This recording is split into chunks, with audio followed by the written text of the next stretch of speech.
Hello বন্ধুরা, আজকের এই ভিডিওতে আমি আপনাদেরকে দেখাবো মুসলিমদের জন্য হারাম কয়েকটি গান। হ্যাঁ বন্ধুরা, ইসলাম ধর্মে সব গানই মোটামুটি শোনা হারাম, তবে এর মধ্যে এমন কিছু গান আছে যে গানগুলো শুনলে আপনার ঈমান থাকবে না, কারণ সেই গানগুলোতে আল্লাহর সাথে সরাসরি শিরক করা হয়েছে। তাই চলুন বন্ধুরা ভিডিওটি শুরু করা যাক। ভিডিওর শুরুতে রয়েছে দিল কোকরারায়া গানটি।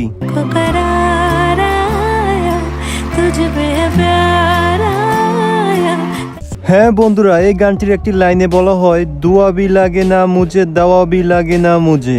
दुआ भी लगे ना मुझे, दवा भी लगे ना मुझे, जब से दिल को मेरे तू लगा है।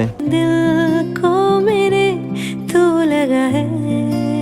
গানটির এই লিরিক্সটাকে বাংলায় অনুবাদ করলে যা হবে, যখন থেকে আমার অন্তরে তোমার বসবাস, তখন থেকে দোয়াও কাজে লাগে না এবং ঔষধও কাজে লাগে না। ওরা এই গানটিকে এমন ভাবে উপস্থাপন করেছে যেন আমরা না বুঝি যে এটা একটা শিরকি গান।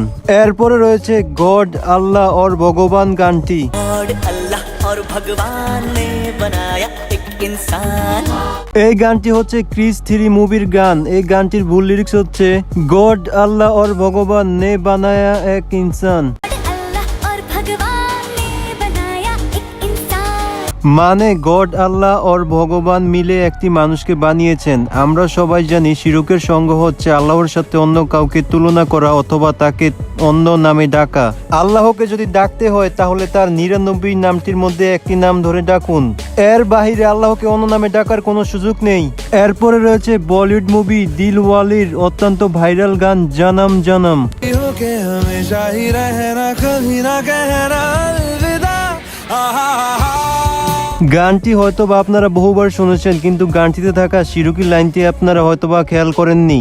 গানটির লিরিক্সটি হলো তু মেরি আসমান তু মেরি জমিন হ্যাঁ। मेरी सुबह हो तुम्ही और तुम्ही शाम हो तुम।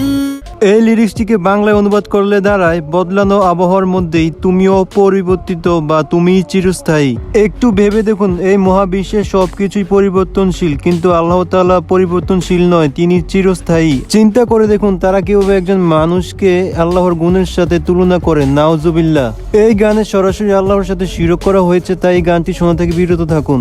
সবচেয়ে অদ্ভুত ব্যাপার হলো, যে গানগুলোর লিরিক্স অনেক খারাপ সেগুলোই পপুলার হয় এবং সেইগুলোই মানুষ শুনতে বেশি পছন্দ করে। আসলে হারামের প্রতি আমাদের আকৃষ্ট আগে থেকেই বেশি।